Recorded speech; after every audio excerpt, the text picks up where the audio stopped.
You gotta know when to hold 'em, know when to fold 'em, know when to walk away, know when to run. Israel Adesanya, buddy. It is time to put the gloves down in the center of the octagon and retire. You look washed. You are washed. Joe Pyfer is going to be in the top 5 in middleweight come Monday. I don't know how we let this happen. If you're new here, remember to like, comment, subscribe. Let's break down this card in its entirety, starting off with the main event of Israel Adesanya versus Joe Pyfer. And it really sucks because Izzy came out here looking like fairly sharp too. I mean, that he didn't look that bad coming out of the gate, you know. Was mixing the calf kick in really well, beating up that front leg of Joe Pyfer, you know, chewing him up with feints, defending the takedowns really well, doing things that we all thought Israel Adesanya was going to need to do if he wanted to win. Second round comes around and Israel Adesanya throws out all his fight IQ out the window, kind of tries to make this into a brawl, kind of abandons attacking that front leg of Joe Pyfer, which you could tell. Joe Pyfer was moving around gingerly on that. He didn't look great on it. You kind of got shades of the Imavov fight here, even though in the Imavov fight it ended very early in the second round. This is another second round loss for Izzy by TKO. His defense just fell apart. He's trying to put a lot of pressure on Joe Pyfer, was getting clipped a little bit. Next thing you know, his back is to the cage. He's not rolling with the punches, moving at all. He's just eating these shots. It ends up leading to Joe Pyfer, taking him down. And that was pretty much it. He takes him down. They both looked really tired. He flattened Israel Adesanya out on his back, then transitions to, I think, full mount, was landing elbows, flattens his back again. There was also a moment where he probably could have tried for a rear naked choke, but he knew that would be tough to get on Izzy, so he flattens him out again. I believe he flattened him out twice, finishes him with punches. I mean, Herb Dean let that go on for as long as he possibly could. Just didn't look good for Izzy. I mean, this is a guy who said he just wanted to feel like he was in a brawl because he hadn't been in a fight in 13 months. Was he really even looking to win? That's almost a real question I have, because he just got stuck in such bad positioning on the ground. I think he might have broken his nose because he looked like in such distress when Joe Pyfer had his back. Looked like he was breathing pretty heavily. Just not a good look for Israel Adesanya. And for Joe Pyfer, I'll give him this. I don't think he particularly looked great in that first round, but let me tell you something. When Izzy tried to make this ugly, and when Joe Pyfer, accepted that, it was like, I can make this even uglier. He came out there hitting hard. He hits hard, man. That's what I'll say about Joe Pyfer. This guy is going to come out there. He's going to hit hard on you. He can grapple to a degree. And I think Izzy has good takedown defense, but you can only defend it so many times after getting, rocked and beat up. Just not a good look for Izzy. He needs to retire. Like, I don't know what's next for him. Are you going to give him MVP? Are we really going to watch Izzy versus MVP? I know the casuals come in and be like, that's a great striking match. MVP versus Izzy. Finally, they're giving MVP a guy who will stand there and strike with him. It would be one of the most boring matches you'll ever see. MVP is incredibly boring. Izzy, I don't think he's on the same level of boring as MVP, but these guys would break the record for number of feints thrown at each other and probably least amount of strikes thrown. But I don't know what you do with them. Maybe you just do MVP just for the name value, because people will fucking turn in. But Joe Pyfer, this guy's in the top 5. I don't really think he beats anybody in the top 5, but credit to him, he's gonna be there come Monday. Good win for Joe Pyfer. I doubted him. I said the variability in his striking wouldn't be good enough. I didn't think he was good enough of as a grappler. I didn't think his cardio was good enough. And honestly, all 3 of those points could still stand true, but credit to him, he beat Izzy. Izzy's fight IQ went out the window once he got clipped a little bit, got way too overconfident. The defensively, he just doesn't look nearly as fast as he used to be.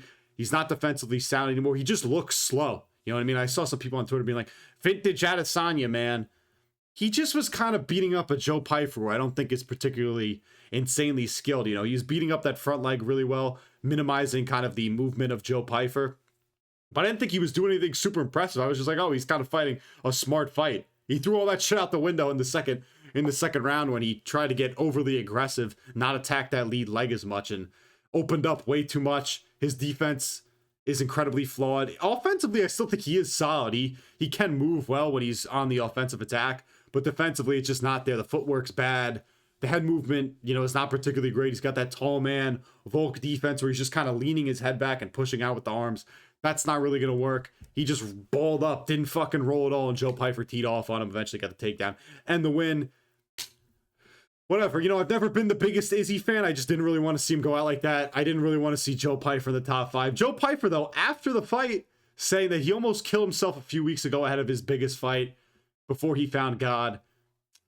I'm going to call a little bullshit there. This is the biggest fight of your career and you were going to fucking kill yourself before it. That sounds a little bit insane to me, but I hope he's doing all right because, you know, obviously you don't want to hear about anybody killing themselves. But Joe Pyfer, good win for him.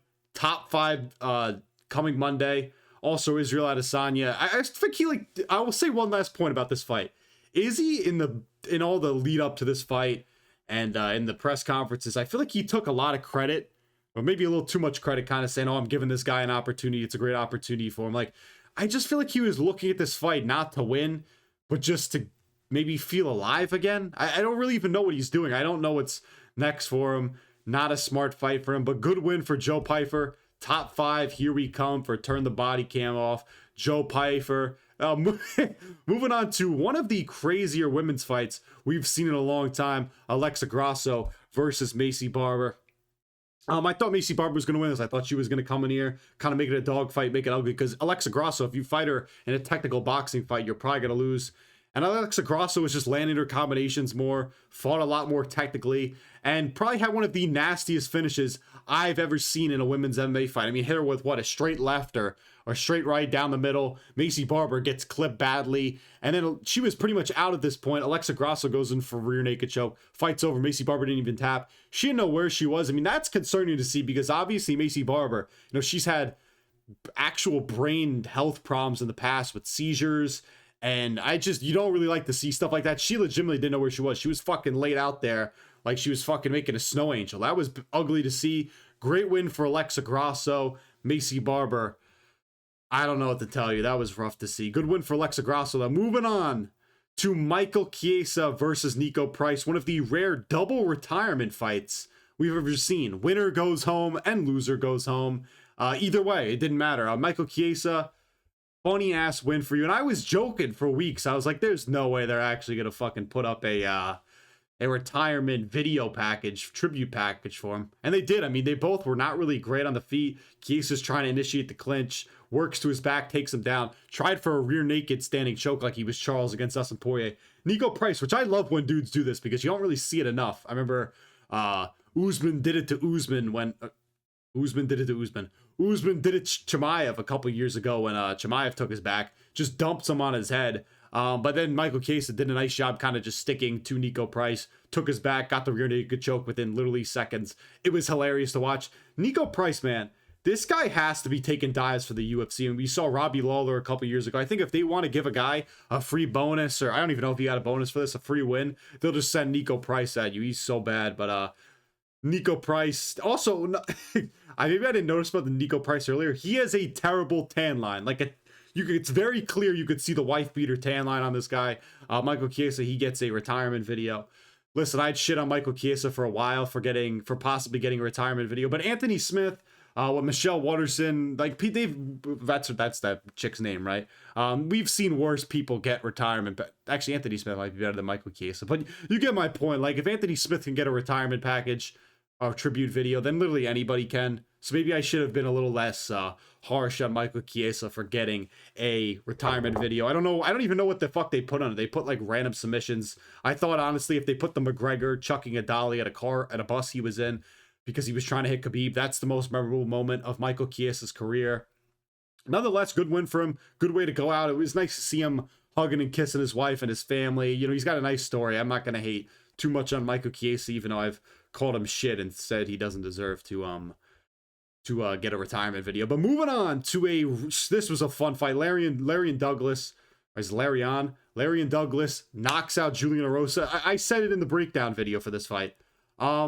This guy has insane power for featherweight. You know, Erosa's getting chewed up with calf kicks badly, was wobbled by right. Larian Douglas proceeded to drop this guy like 3 times with stiff jabs, and he fought so composed. Julian Erosa just had zero hope in this fight. He kept trying to push fucking closer in on Larian Douglas. Larian Douglas just pieced him up, ripping him with that jab, literally just cocking up and bang, just fucking dropping him, murdered him. I mean, that was dangerous. Dangerous finish from Larian Douglas. This guy's legit. Get him his seafood. This again, he just has insane power for the featherweight division. Julian Erosa, you might also need to retire. Moving on to Yousri Belgaroui versus Mansur Abdul Malik. And I didn't do great on this card, and this was one of the fights where originally I was going with Yousri, then I switched over to Mansur Abdul Malik. Mansur Abdul Malik just couldn't find the distance in this. And he's a big guy, too. I think he's like 6'3" with really long arms. Just couldn't really use any of his range effectively either. You know, was shooting takedowns from a mile away. Yousri was beating up that front leg of Mansur pretty bad with calf kicks. Joe Rogan was like, man, this guy trains with Alex Perrin, man. And you know, those non-telegraphed calf kicks, they're fucking deadly, man. I mean, he just throws them out there. These fucking guys made out of mahogany. Couldn't really check them effectively throughout. Was chewing them up with calf kicks. Great distance management. Mansur kind of tried to be a lot more aggressive in that second round, chase for takedowns. I think he did get two, but credit to Yousri Belgaroui. This guy was pushing off the head really well along the fence, getting up when he wanted to, was landing knees down the middle in the cage. Like Mansur, the problem with him was at range, he couldn't do shit because Yousri would attack him with the calf kicks. And when he would get in close, I mean, Yousri would just initiate the clinch and just bomb knees up the middle. It was doing so much damage to him. Drops him with a right hand, and with 2 seconds left, Mansur somehow survived. Mike Beltran wanted to stop the fight. Eric Nixick is just like, do you want to keep fighting? Mansur's like, yes. I don't even know if he should have sent him out there for the third round because he was legitimately, I don't know where he was. Third round's more the same. Outside, he has no chance. Gets mauled with knees and close. Mansur kept praying for some spinning elbow KO. And the whole time I was like, yeah, he could chin Yousri. I mean, the chin is there to be hit. Just couldn't land anything effectively. And then the knee puts him out. It was ugly. Good win for Yousri. Credit to Glover Teixeira and the work that he does over there, because guys like him, guys like Yousri and Pereira are just these freaks in the division. And Yousri, man, this is a legit name at middleweight, in my opinion. Sorry for disrespecting you earlier. You literally made Mansur look like a bum. I think he really is a legit name at middleweight, and he proved it there by knocking out a dangerous guy in Mansur Abdul Malik. Moving on to Kyle Nelson versus Terrance McKinney. Went literally how we all thought it was going to go. Terrance McKinney's a glass cannon. He comes out there, damaged Kyle Nelson early with a 1-2. Kick drops him. It hit his guard. It didn't really even hit that cleanly on him. Ground and pound, it's over. Herb Dean literally wanted Kyle Nelson to die. Terrance McKinney, I hope he got a bonus because he hasn't got a bonus yet in the UFC. Great win for McKinney.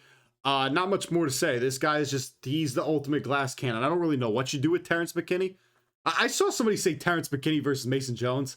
I think Mason Jones would just solely win that based on the fact that he's just so much more durable than Terrance McKinney. And as long as he survives the first 2 minutes, he's fine. Terrance McKinney will just, he'll lose. But credit, also, a funny thing about Terrance McKinney, this guy said that he was going to fight a lot more composed this fight and kind of show some new levels. He just goes out there and does the same Terrance McKinney shit, just runs through dudes. Let's go through the prelims real quick. I'll give you my rant on this one. Ignacio Bahamondes loses to Tafik Musayev. This was absolutely embarrassing. I can't believe we had to watch this. Cut Tafik Musayev. Blatant fence grab to avoid being finished in the second round. You know, the fight ends up getting to the ground. I think it was a guillotine attempt from Bahamondes, and Tafik Musayev ends up on top. There's a blatant headbutt on the ground. Also bit Ignacio Bahamondes' gloves in round 3 when Bahamondes was trying to go for a rear naked choke. Couldn't really get it because he was too high up on the back. He tried fluking one. Listen, Musayev had nasty ground and pound in this fight. Like, he cut Ignacio Bahamondes so bad with an elbow. It was brutal. And listening to Dominic Cruz, DC, and Brendan Fitzgerald discuss this cut had to be some of the funniest thing ever, because Brendan Fitzgerald goes, they're definitely going to stop the fight. And DC's like, really? You think so? And Dominic Cruz like, you got to let these guys fight, man. You got to let them keep going. And DC's like, well, I don't know. It was a pretty nasty cut, but they still let him go. Missing those fouls, which I don't know how you miss. And this is what frustrates me. These fence grabs happen in literally every fight. They need to crack down on this shit. We've seen them really start, doing a better job cracking down on the, low blows and, kicks of the balls. Why are we not cracking down significantly on fence grabs? It changes the entire course of fights. That fence grab probably took 10 years off of Ignacio Bahamondes' life, because it's followed up by Bahamondes kind of just getting controlled on the ground, getting headbutted, getting elbowed brutally. That was terrible. And I'll say this about Bahamondes, because a lot of people are going to say, cut Tafik Musayev, this was a robbery and whatnot because the fouls weren't called. I agree with all those points. At the same time, Bahamondes didn't really fight that smart off his back. He is 6'3", so he can kind of, every now and then he can submit people off his back doing insane shit like this just because of his size for the division, where he's throwing up his legs, trying for arm bars, trying for triangles and shit. He had a couple of attempts that were pretty good, but he should have been getting feet on the hips, forcing scrambles, trying to get up, because he was so much better on the feet, was landing so much cleanly. Tafik Musayev, all he has on the feet is like he's going to hunt for these big power shots. Bahamondes was showing levels in the feint game, looked faster, was landing cleaner, looked a lot better defensively sound. Just not great for him. And I like Bahamondes because he has good takedown defense, obviously good on the feet. He can get these crazy submissions because he's just giant for the division. But it just got to be a little bit better. Obviously, he shouldn't have lost this fight. What Tafik Musayev did was embarrassing, and that was fucking terrible. And some judge, I think, gave like Tafik Musayev a 30-27. That's even worse. Just cut Tafik Musayev. That was embarrassing. That should never happen in the UFC. These fence grabs, they have to fucking go. I don't ever want to hear this shit again. Bahamondes should have won it, but at the same time, he needs to fight smarter, initiate some scrambles. A lot of these other prelims fights, I kind of was in and out of because I was watching the fight on a plane ride. Chase Hooper loses. I mean, I just saw him get bombed. Credit to Lance Gibson, because honestly, this is how dumb the cage doctor is. I said, I don't know if Lance Gibson's good enough on the feet to knock out Chase Hooper. I don't know. I don't have shit. Chase Hooper, man, he might just suck. Like, he got smoked. Can't really strike with anybody. Credit to Lance Gibson, was like landing brutal elbows, knees, kicks, finished him bad. Chase Hooper, listen, he has great jiu-jitsu. He's got that great flowing jiu-jitsu where he's moving around all great. Looks amazing. His stand-up game is absolutely shit. Lance Gibson, credit to him. He gets the knockout. What else do we have here on this card? Marcin Tybura versus Tyrell Fortune. That was absolutely fucking terrible. Listen, I didn't watch this fight. I saw that Bruce Buffer called out Marcin Tybura like 30-27 and 29-28, and everybody was freaking out, and they call him back, and it's Tyrell Fortune. How do you give Bruce Buffer the wrong name on the card to announce? That doesn't make any sense to me. It's 2026. How are we letting this happen? But the days of Marcin Tybura as a goated gatekeeper are just not there anymore. He doesn't have the power in his punches anymore. I can't really say much about this. Tyrell Fortune, though, win for the former Bellator guys, though. He's a former Bellator guy. That's a good win for him. Is he ranked now? Is Tybura still ranked? He's about knocking on the door. Casey O'Neill got a finish off Gabriela Fernandez. Didn't watch this fight at all. Navo Sterling knocks out Bruno Lopez in the second round. Finally gets a finish in the UFC. I said he was going to get it done in one. Who was the ref? Keith Peterson wanted Bruno Lopez to die. Dominic Cruz was like, man, that was an early stoppage. No, it wasn't. Navo Sterling literally killed Bruno Lopez. Bruno Lopez didn't do shit. He's terrible. I also saw Ricky Simone, Adrian Yanez. I saw some people saying Yanez got robbed. It looked like he did get robbed. He nearly finished Ricky Simone in what was that, like the third round? So that sucks to see for Adrian Yanez, a guy who's had some, tough losses and was a pretty hyped up prospect in the division at one point. And I've always liked, and Ricky Simone I've always been, cool with too. I just hate draws. Draws are fucking gay. That sucks. There's nothing good. And Tainara, I think she just out wrestled Bruna Brazil, probably. I didn't watch that fight either because I was on a plane. Overall, UFC Seattle was actually a banger of a card. A lot of fun finishes.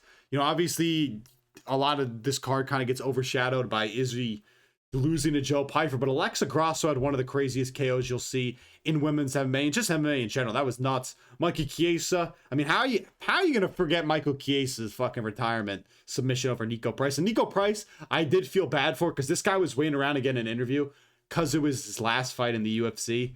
That actually hurt a little bit to see. And I know Niko Price has essentially done nothing in the UFC, but the guy's fought 20 times in the company. You could have given him a little something. I'm not asking for a retirement video for Niko Price, although it would have been funny. Larry and Douglas showing his insane power for the division. Great win for Yousri Belgaroui.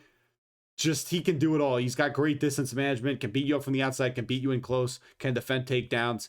Terrance McKinney, average Terrance McKinney performance. Cut to Tafik Musayev. Fuck this guy. Chase Hooper, you can't do shit on the feet. Marcin Tybura, your days of being a go-to gatekeeper fucking over. And that's really it. Not a lot. And Adrian Yanez was robbed. That being said, remember to like, comment, subscribe. Remember, guys, know when it's over before it's too late. Because Israel Adesanya, deep down, still thinks he can keep fighting. I have no clue why he looked like shit tonight. Remember to like, comment, subscribe. The doctor is signing off.